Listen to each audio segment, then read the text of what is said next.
Once upon a time there was a castle in a faraway land, and in the castle lived a very spoiled princess. The princess got absolutely everything she ever wanted: a golden-maned pony, a candy-cane bicycle, and even a diamond-covered dress, which she never even wore. One morning, the princess woke up with a greedy look in her eye. "I want a golden ball, Daddy," she said. "Of course, Sukalump," said the king. "Anything for you." The king called his head goldsman and said, "Melt down our finest golden statue to make this ball immediately." "Yes, your kingship," said the head goldsman. Soon he came back with a magnificent, shining golden bowl for the princess.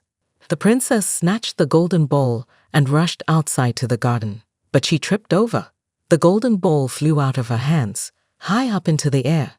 Then it came down and landed with a big splash right in the middle of the garden pond, and sank straight to the bottom. "Oh, fiddlesticks," muttered the princess. Then the strangest thing happened. "Knee-deep, I can help," said a voice. The princess looked around, but no one was there.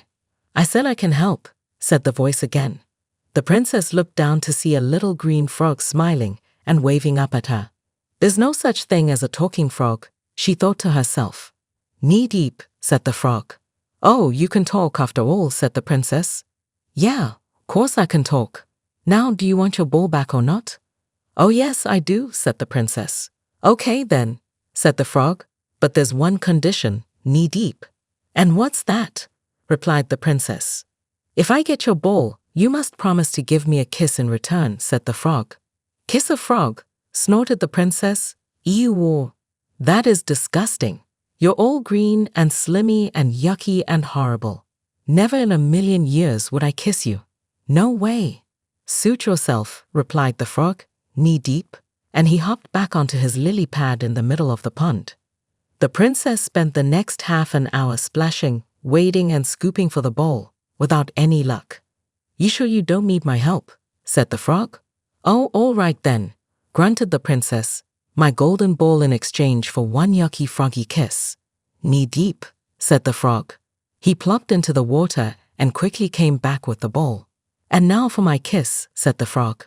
But the princess just snatched the ball from the frog. She set off as fast as she could towards the castle.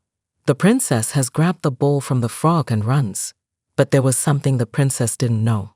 You see, the king had been out walking in the garden, and he had seen and heard everything. "And where do you think you're going, young lady?" said the king. "Daddy," replied the princess, "it looks like you've promised this frog a kiss, and we should always keep our promises. So—" "Oh, but Daddy, he's so slimy and green and yucky looking," she said. "A promise is a promise," said the king. The princess kisses the frog. So, the princess went back to the pond. There was the frog, sitting on his lily pad. He had a big smile on his face. He hopped over to her. She huffed and puffed and held her breath, and then she said, "Ew." But finally, the princess bent down and gave the frog a wet, squelchy kiss on the lips. Suddenly, there was a loud bang. When the smoke cleared, the princess was amazed to see an exceedingly dazzling prince. "Golly gumdrops," said the princess. "I wasn't expecting that to happen." The frog turns into a prince. The prince smiled and told her that a wicked witch had turned him into a frog many years ago, and the only way to break the froggy spell was a kiss on the lips from a true princess. "Oh, prince," said the princess, "I'm sorry for being so horrible to you and saying ew. I had no idea you were a prince." "My darling," said the king, "it doesn't make any difference if he is a prince or a frog, or a spider for that matter. You should treat everyone as you would like to be treated." And that is where this froggy fairy tale ends. Except to say from that day, the princess changed and was kind to everyone she met. The princess and the frog prince dance. The prince and the princess became the very best of friends. Sometimes they went for a walk by the pond. The princess laughed loudly when the prince used to say, "Knee-deep, knee-deep."